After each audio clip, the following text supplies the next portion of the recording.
She had worked in that mansion for 11 years.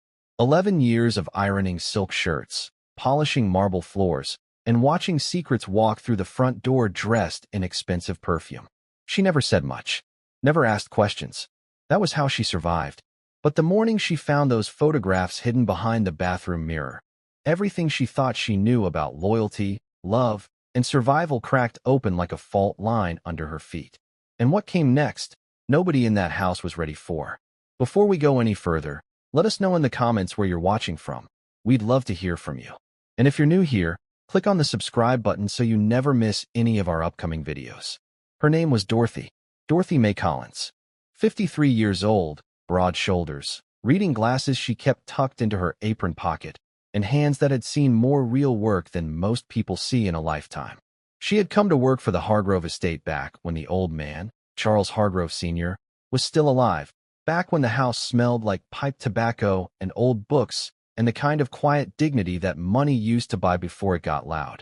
Charles Sr. had been a hard man, but a fair one. He paid Dorothy on time, gave her Christmas bonuses without being asked, and never once spoke to her like she was invisible. She respected him for that. She respected him the way you respect a man who earns it. When he passed away 6 years ago, quietly, in his sleep, the way good men sometimes do, Dorothy had stayed on. The estate passed to his only son, Marcus Hargrove. 38 years old, tall, dark-eyed, the kind of handsome that photographed well but felt cold up close. Marcus was not his father. He ran the tech empire his father had built, wore custom suits to breakfast, and spoke to Dorothy the way some people speak to furniture. Not unkind exactly, but without warmth. Without real acknowledgement. She was part of the household inventory, and she understood that. She had made her peace with it. What Dorothy had not made peace with, what kept her up some nights, pressing her lips together in the dark, was Vanessa. Vanessa Lee had arrived in Marcus's life 18 months ago, the way a storm arrives. First the change in air pressure, then the sky turning a color it shouldn't be. She was 32, blonde, with sharp green eyes and a smile that never quite reached them. She wore it like a mask, that smile, practiced, precise, deployed at exactly the right moments. The first time Dorothy met her, Vanessa had looked her up and down the way a person surveys a room they're about to redecorate, and said, "Oh, so you're the one who runs things around here. That's sweet." Dorothy had smiled back, said nothing, and gone back to folding laundry. But something in her stomach had tightened and stayed that way. Over the following months, Vanessa moved more and more of her belongings into the mansion. First a few overnight bags, then a vanity table, then a wardrobe, then a friend who stayed for a weekend that stretched into a week. Piece by piece, the house began to feel different. The staff, the gardener, the chef, the 2 part-time housekeepers, all sensed it. They exchanged glances in the kitchen the way people do when they can't yet say what they know. Dorothy said nothing. She watched. She noticed how Vanessa answered Marcus's phone when he wasn't in the room. How she sometimes came home in the late afternoon on days she said she'd been with her mother upstate.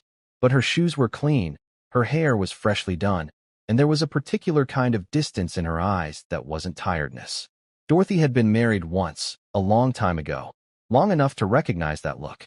She knew what it meant when someone came home already somewhere else in their mind. But none of that was her business. She told herself that every morning when she unlocked the service entrance and tied on her apron. Not her business. Not her place. She had a daughter in college, tuition payments to think about, a small apartment in Queens she was still paying off. She could not afford to be a woman with opinions in a house like this. Then came the morning of March 14th. It was a Tuesday. Marcus had left before 6 for a red-eye to San Francisco, some acquisition deal that had the whole staff walking on eggshells for a week. Vanessa was still in the house.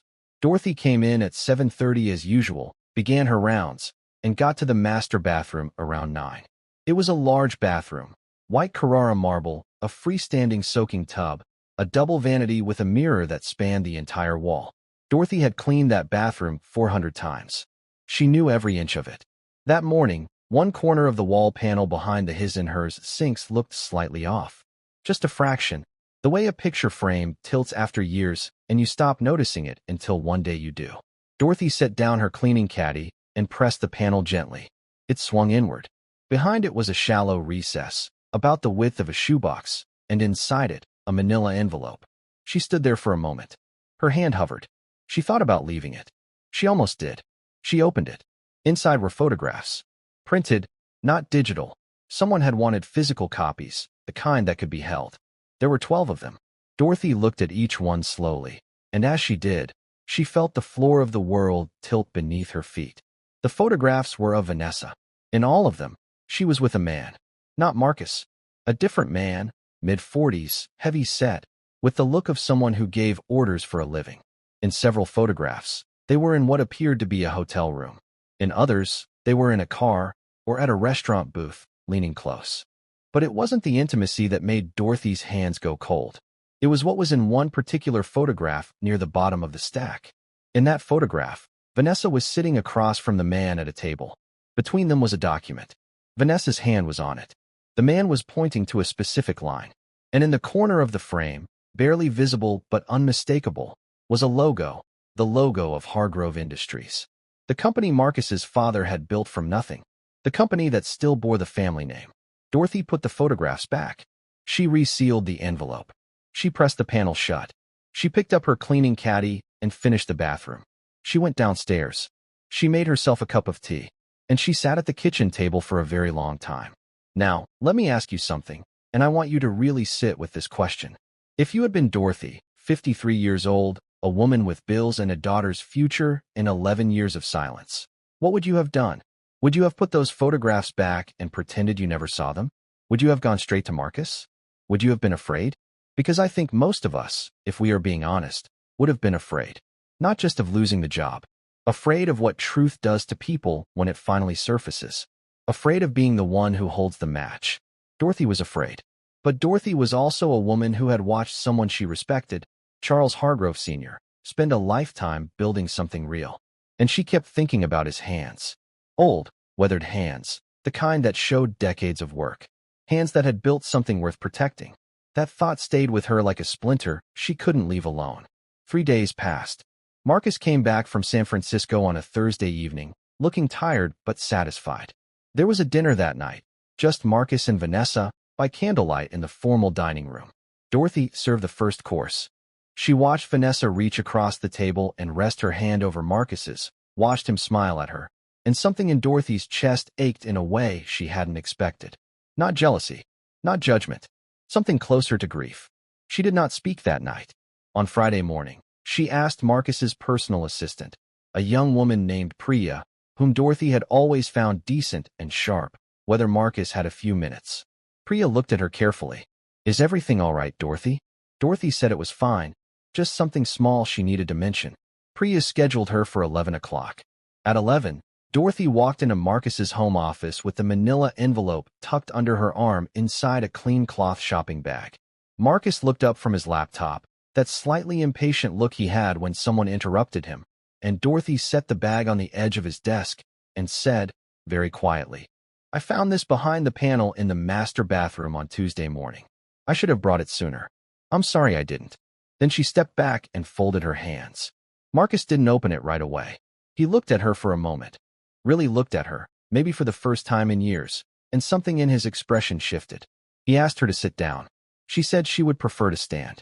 He nodded, like he understood that too, and he opened the envelope. Dorothy watched him go through the photographs. She watched his jaw tighten on the third one. She watched his hand go very still on the seventh. And when he got to the one with the company logo, she heard him pull in a breath through his nose, slow and controlled, the way a man breathes when he is deciding whether to fall apart or not. He set the photographs down face down on the desk. He was quiet for a long moment. Then he looked at Dorothy and said, "How long have you known something was wrong?" And Dorothy said, "Honestly, a while. But I didn't have proof. I just had a feeling." Marcus looked at the desk. Then he said something she didn't expect. He said, "My father liked you.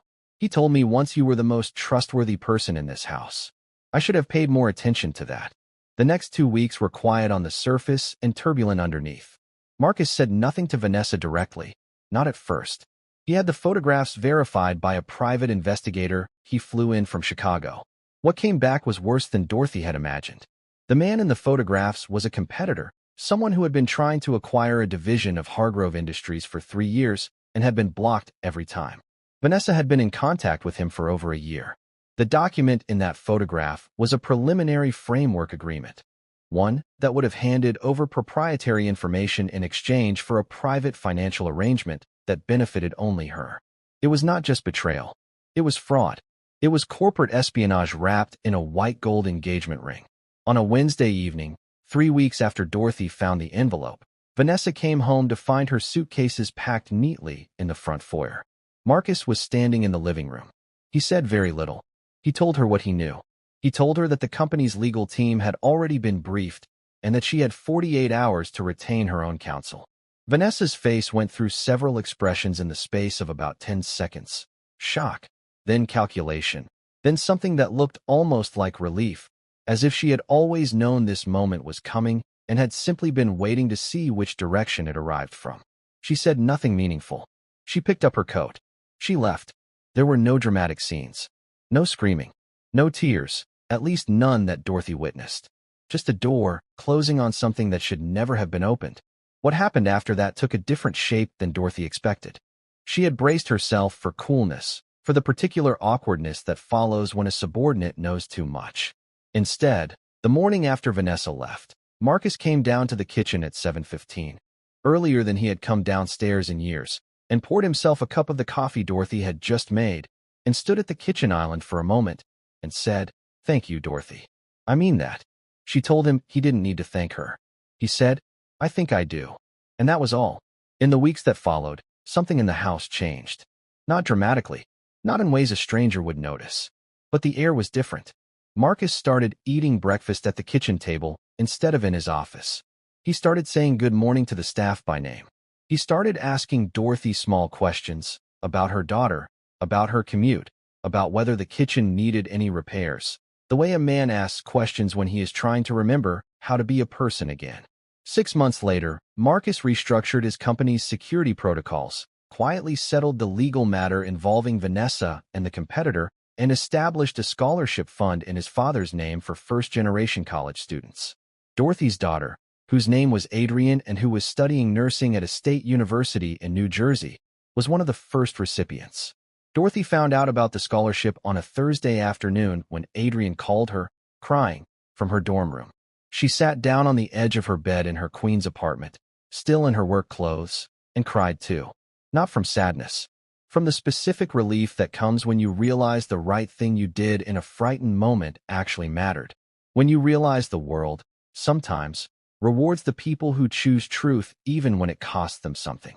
She went back to work the next morning, unlocked the service entrance, tied on her apron. The marble floors were exactly as cold and exactly as bright as they had always been.